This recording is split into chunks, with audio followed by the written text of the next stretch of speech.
l'instant approche, il y a cette prière, cette doua, courte mais tellement, tellement profonde. C'est bien plus qu'une simple formule, vous savez, c'est une vraie feuille de route spirituelle pour tout le mois.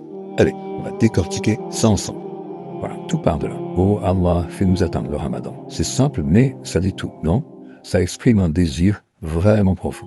On ne demande pas juste de voir arriver le mois sur le calendrier. Non, non.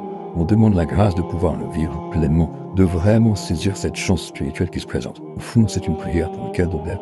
Donc on voit bien que ce n'est pas du tout une attente passive. C'est une demande active, une demande de force, de capacité.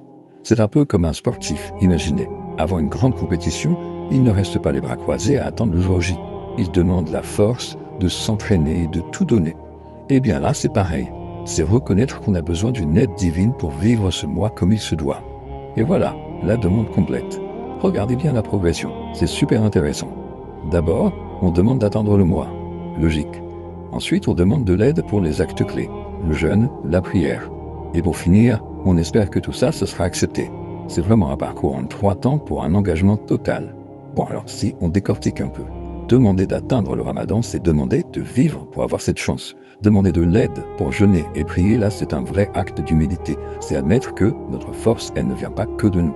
Et le bouquet final accepte nos actions, c'est le but ultime de tout, non? L'espoir que nos efforts ne partent pas en fumée, qu'ils soient validés.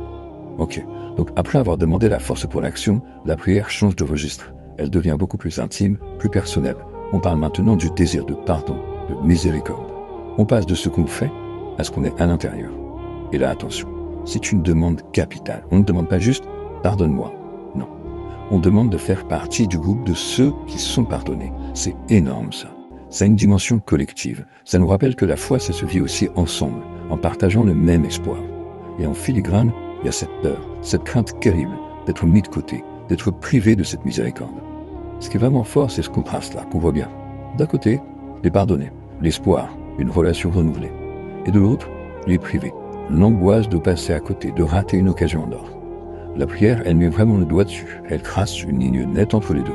Et ça nous met face à un choix essentiel. D'accord. Mais alors, comment on fait?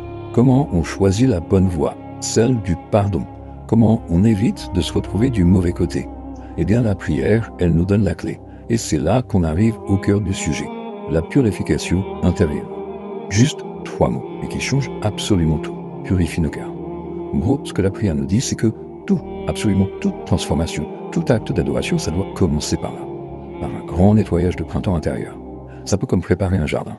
Si la terre est mauvaise, on aura beau planter les meilleures graines, ça ne donnera rien de bon. Le cœur, c'est ça. C'est la terre